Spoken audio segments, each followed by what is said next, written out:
Bonsoir. Ce soir, c'est Mamie qui raconte l'histoire d'un cadeau magique. Maman demande à Lucie: Qu'est-ce que tu voudrais pour ton anniversaire? Lucie réfléchit. Elle a déjà 6 poupées, dont 2 qui parlent, une qui marche et une qui a des cheveux qui poussent. Elle a un piano à piles, il a plus de piles d'ailleurs. Mais on ne peut tout de même pas demander des piles pour son anniversaire. Elle a aussi une voiture à pédales, 45 livres, 8 pulses mélangés. Alors Lucie répond: Je voudrais un cadeau magique. Le mercredi suivant, Lucie et sa maman entrent chez Mélusine et Carabosse, au magasin appelé Balayette et Chapeau Pointu. Elles sont reçues par Carabosse, qui ressemble plus à une sorcière qu'à une fée. Grand nez verruqueux avec des poils, menton galocheux avec des poils, une seule dent, une vieille robe noire toute raccommodée, mais propre malgré tout, et le chapeau assorti. Carabosse dit: Je parie que cette petite fille s'appelle Lucie et qu'elle veut un cadeau magique. Oui? Alors suivez-moi. Et Carabosse ajoute: Voilà ce qu'il te faut, c'est un appareil photo magique. Tu peux l'emporter, l'essayer, s'il ne te plaît pas, tu reviendras pour l'échanger. Dès qu'elle est dans sa chambre, Lucie ouvre son paquet, elle lit le mode d'emploi. Cet appareil photographie vos plus beaux rêves. Appuyez sur le bouton en récitant la formule magique. Photomaton est mise au point. Acadabra plic et youpla zoom. Aussitôt lu, aussitôt fait.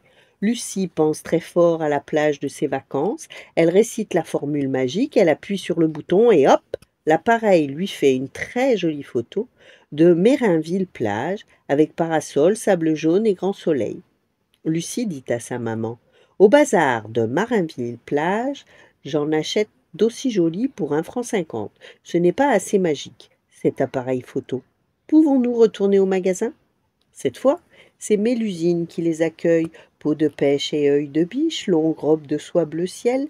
Mélusine parle d'une jolie voix qui semble venir d'ailleurs, comme les hôtesses dans les aéroports. Je suis sûre que tu es gourmande. Tiens, Lucie, prends cette cuillère magique, tu m'en diras des nouvelles. Lucie attend l'heure du dîner pour essayer sa cuillère. Elle a appris par cœur la formule magique. Esquimau et glace à l'eau, abracadamiel et boule de gomme. Aussitôt, grâce à la cuillère, la soupe aux poireaux, tout en gardant sa couleur de soupe aux poireaux, a le goût de la crème au chocolat. Le steak haché, mine de rien, s'est transformé en mousse à la framboise, la purée en glace à la vanille, le camembert en pâte d'amande.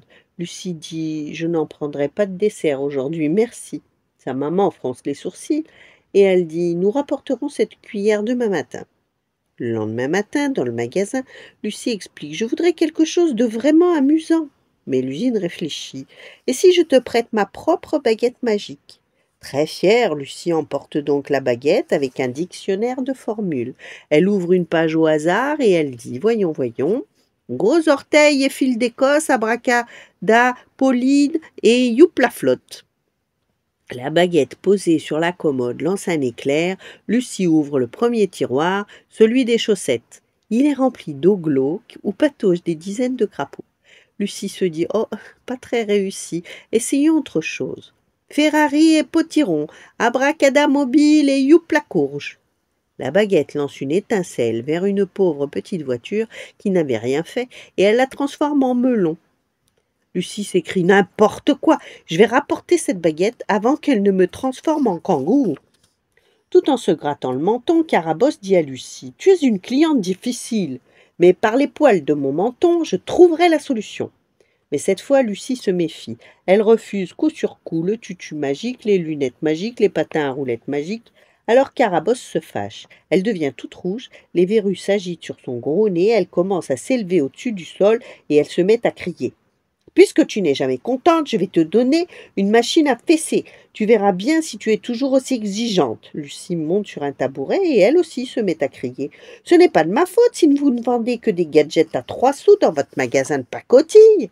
À ces mots, Carabosse retombe brutalement sur son postérieur. Elle est devenue violette et de la fumée sort de son chapeau. Mélusine arrive à cet instant en courant. Voyant la fumée, elle jette un seau d'eau sur Carabosse qui se met à pleurer au milieu de la flaque. Lucie, alors, lui fait un câlin. Ne pleurez pas, Carabosse, j'ai dit ça parce que j'étais en colère. Votre magasin est très bien, et c'est vrai que je suis exigeante. Carabosse répond en se relevant. Non, non, tu as raison. Je dois trouver un cadeau qui te fasse vraiment plaisir. Prends mon balai. Si tu n'es pas contente, je travaille 10 ans comme caissière aux galeries Bric-à-Brac. Lucie est ravie. Elle enfourne le balai. Elle n'a pas sitôt dit merci qu'elle s'envole par la fenêtre. C'est ainsi que Lucie visite la ville, comme elle ne l'avait encore jamais vue. Les gens qui marchent dans la rue sont tout petits vus d'en haut. Tiens, Lucie aperçoit sa maison. En passant devant la fenêtre de sa chambre, elle crie coucou à son ours assis sur le lit.